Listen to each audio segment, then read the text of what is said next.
guys, how you doing? What if there was a way that you could reduce traffic? No more getting to work late? Or better yet, what if there was a way that you could raise your children in a healthy environment? Little to no chances of respiratory issues, asthma, or lung cancer. Well, based off of my research, I'll prove to you why high-speed rail trains are better for America.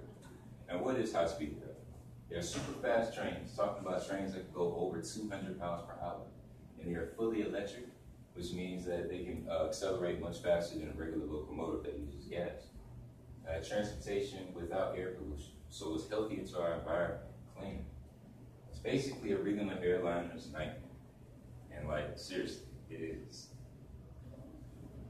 And they come in all different shapes and sizes and colors, as you see here.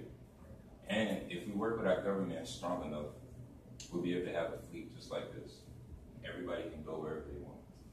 The two beneficial things to high-speed rail are the reducing greenhouse gases and providing rapid transportation.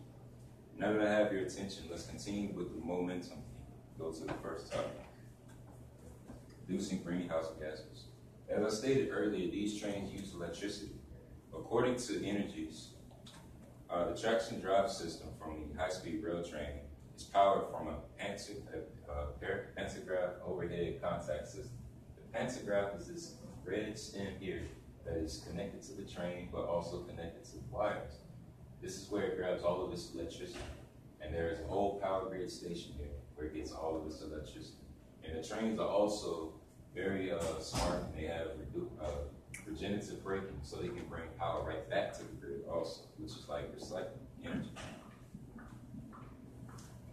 As an electric train, it is also significantly lighter than locomotives to help gain speeds with better aerodynamics. The Congressional Digest said, while these trains typically operate at speeds of up to 210 miles per hour, their potential speed is much greater. In 2007, a French electric train, set a new speed record for a train on conventional tracks, traveling at speeds of up to 357 miles per hour. Don't you love electricity? I sure do, because it's better for our environment. With more cars and planes flooding out in our atmosphere, our carbon footprint raises every day. According to the International Journal of Business Perspectives, carbon dioxide is a leading contributor to global warming. It is also responsible for a variety of respiratory and including asthma and lung cancer. High-speed rail also produces much lower CO2 count. According to the Health Service, California's proposed high-speed rail trains could reduce carbon dioxide emissions by 12 million pounds per year by 2030. If you look at this graph here, we have a high-speed rail train made by Alstom, or AGV. It's a train that is as a graph with other comparable public transportations that we use. And this graph is measured by per kilometer per passenger. So the train only produces 2.2 grams of CO2, but then you have your public buses like a MARTA or a CCT. It produces 30 grams, and it has much less passengers than the train can hold. And then we have our car that produces 115 grams of CO2, and this holds even less passengers than the bus. And as we get to a bigger scale of things, we have our aircrafts. Our airliners can hold just as many passengers as a train, not almost as many, but close to the amount. And they produce a whopping 153 grams of CO2, much less than 2.2 by the Alstom train.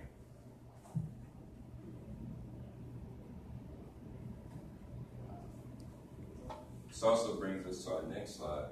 Since the trains use electricity, renewable energy can also produce it.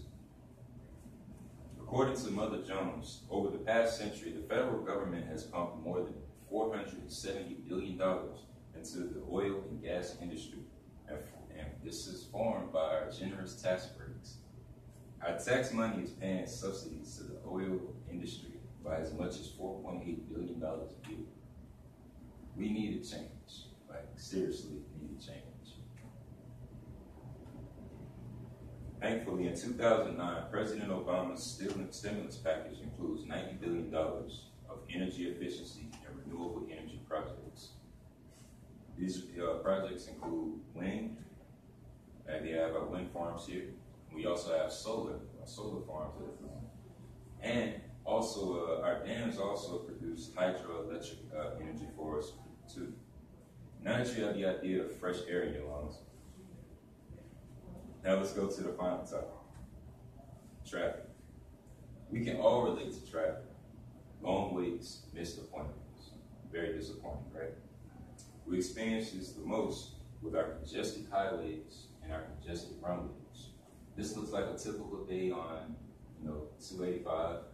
And this is exactly how Atlanta, Hartsfield-Jackson Airport looks daily, because it's the busiest airport.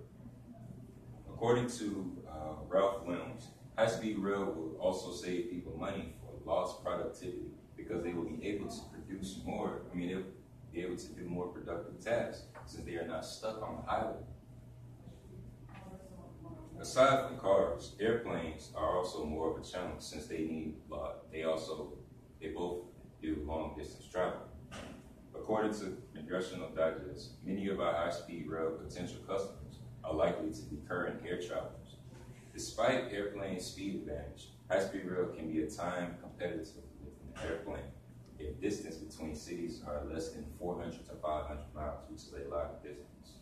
Also, another thing to keep in mind is that the airplanes, they are only faster than a train once they are in the air.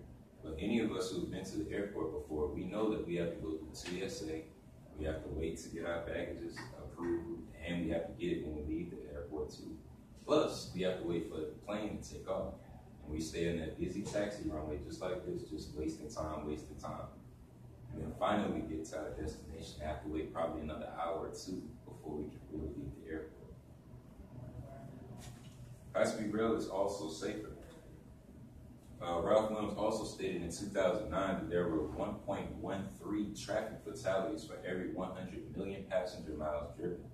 However, rail, on the other side, has a much safer track record. In the United States, they only had 0.04 deaths per 100 million passenger miles. According to the American Journal of Public Health, annually more than 30,000 Americans are killed on our roads. That's 90 a day, which is that's sick. Meanwhile, Japan and France, who also have high-speed rail systems out in their countries, have not seen not one fatal crash, not one. And Japan has been running since 1964. That's an amazing track record. Wang Jin also states that high-speed rail networks use electronic control systems. This technology indicates that the increase in efficiency of operations and reduce the risk of crash by providing better signal performance and protecting against human error while operating our trains.